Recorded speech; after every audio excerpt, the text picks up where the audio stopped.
देश भर के सभी पेंशनधारियों और आंगनबाड़ी कार्यकर्ताओं तथा आशा सहयोगिनियों को नमस्कार। आप या आपके घर में कोई भी वृद्धावस्था, विधवा और विकलांग पेंशन ले रहा है या कोई भी आशा सहयोगिनी है या आंगनबाड़ी में कार्य कर रहे हैं तो आज का ये वीडियो साथियों आपके लिए बहुत ही खास और महत्वपूर्ण है, क्योंकि इसमें पेंशन को लेकर के और आंगनबाड़ी कार्यकर्ताओं को लेकर के बहुत ही खास एक महत्वपूर्ण चर्चा यहाँ पर की गई है। देखिए, पहले अपन बात करेंगे पेंशन को लेकर के। तो देखिए साथियों, सबसे पहले आंध्र प्रदेश में जो पेंशन है वो अगस्त की पेंशन यहाँ पे जारी कर दी गई है। देखिए, आंध्र प्रदेश से इस समय अगस्त महीने की जो पेंशन है उसको लेकर के सबसे मजबूत अपडेट सामने आ रहा है। जी हाँ साथियों, आंध्र प्रदेश की एनटीआर भरोसा पेंशन स्कीम के सरकारी पोर्टल पर अगस्त 2026 की जो पेंशन है उस पेंशन का डिस्ट्रीब्यूशमेंट यानी कि भुगतान यहाँ पर दिखाई दे रहा है। और साथ ही सरकारी पोर्टल पर पेंशन रिलीज्ड और पेंशन डिस्ब्यूर्स्ड दोनों ही की जानकारी यहाँ पर दिखाई जाती है। यानी कि सरकार की ओर से पेंशन जारी करने और लाभार्थियों तक राशि पहुँचाने की जो प्रक्रिया है वो यहाँ पर चल रही है। इसके अलावा अगर आप आंध्र प्रदेश के वृद्ध, विधवा या विकलांग पेंशनधारी हैं और अगस्त की पेंशन अभी तक आपके खाते में नहीं आई है तो साथियों, घबराने की कोई भी यहाँ पे आवश्यकता नहीं है। जिनका भुगतान अभी बाकी है उन्हें भी भुगतान प्रक्रिया पूरी होने के अगले कुछ दिनों में राशि मिल सकती है, बशर्ते कि उनका जो रिकॉर्ड है और बैंक खाता तथा डीबीटी और जरूरी सत्यापन में कोई भी समस्या न हो। इसके अलावा एनटीआर भरोसा में किसको कितनी पेंशन मिलती है, देखिए अब सबसे महत्वपूर्ण बात यह है।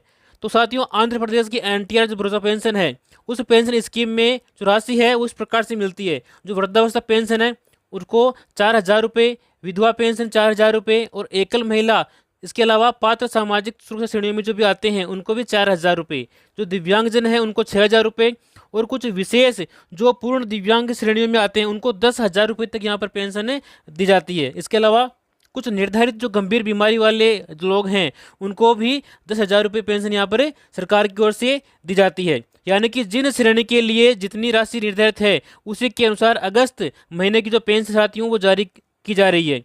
और सरकारी पोर्टल पर अगस्त 2026 का जो भुगतान है वो डेटा भी यहाँ पे दिखाई दे रहा है। बात करते हैं मध्य प्रदेश की। देखिए साथियों, मध्य प्रदेश भुगतान अगस्त की पेंशन को लेकर की अपडेट। तो मध्य प्रदेश में सामाजिक सुरक्षा पेंशन योजनाओं के लाभार्थियों के लिए अगस्त महीने की भुगतान की जो प्रक्रिया है उसको लेकर के अपडेट सामने आया है। साथियों, वृद्ध, विधवा और दिव्यांग और साथ ही अन्य पात्र सामाजिक सुरक्षा पेंशनधारियों के लिए भुगतान की प्रक्रिया जो है वो वहाँ पर भी जारी है। साथ ही ई-केवाईसी और आधार से जुड़ी जानकारी को अपडेट रखना बेहद जरूरी है। इसीलिए मध्य प्रदेश के जो पेंशनधारी है उनको आधार, ई-केवाईसी जांचें, अपनी समग्र रिकॉर्ड जांचें, बैंक खाता चालू रखें और इसके अलावा डीबीटी की जो स्थिति है वो साथ यहाँ पर देखें। अगर किसी कारण से भुगतान रुका हुआ है तो सबसे पहले अपना रिकॉर्ड और बैंक की स्थिति आपको चेक करनी है। इसके अलावा लाडली बहना योजना की जो 39वीं किस्त साथियों वो 1,500 रुपये आने वाली है और रक्षाबंधन से पहले यहाँ पर सरकार की ओर से जारी होने की खबर यहाँ पे चल रही है। बात करते हैं बिहार को लेकर के। साथियों, डीबीटी के माध्यम से भुगतान की जो प्रक्रिया है वो जारी हो रही है।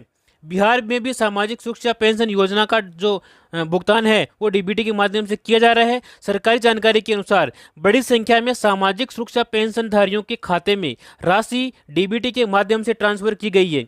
लेकिन आपको एक बात यहाँ पर ध्यान रखनी है, इसे अगस्त यानी कि 20 अगस्त की नई जो किस्त है वह कहकर पेश नहीं करना चाहिए, क्योंकि अलग अलग राज्यों में अलग अलग योजनाओं और महीनों का जो भुगतान साथियों वो अलग अलग प्रक्रिया के अनुसार होता है।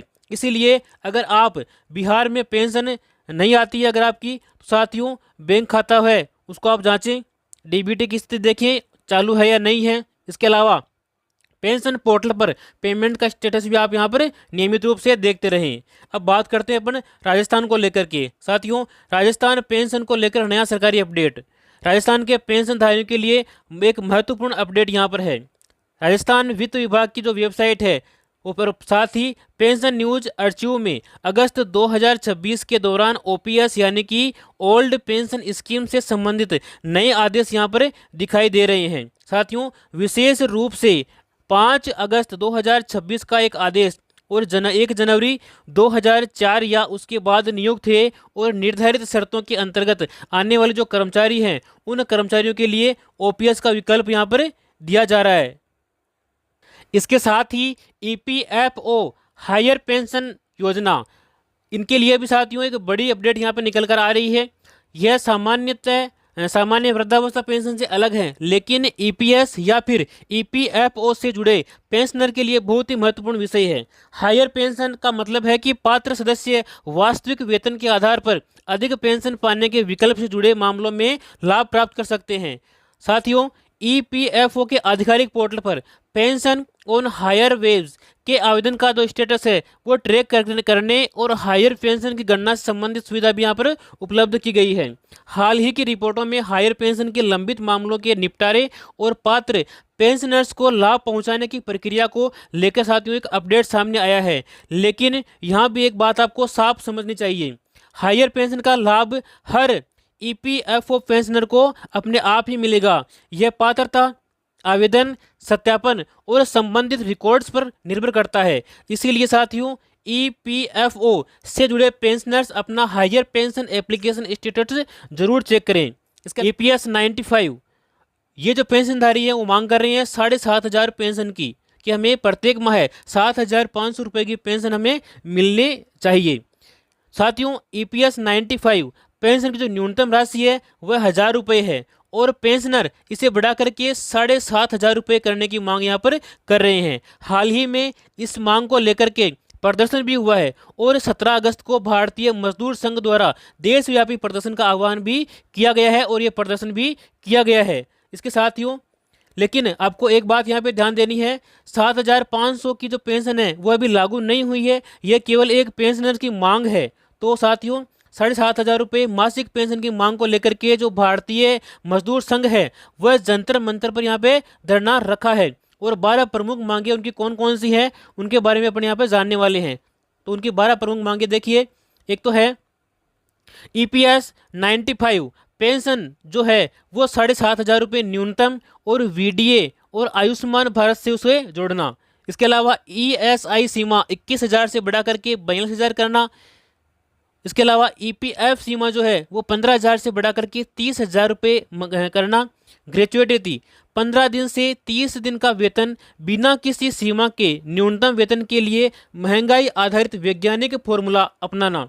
इसके अलावा स्कीम वर्कर्स, आंगनबाड़ी, आशा, मिड डे मील और एनएचएम आदि का जो मानदेय है वह बढ़ाना।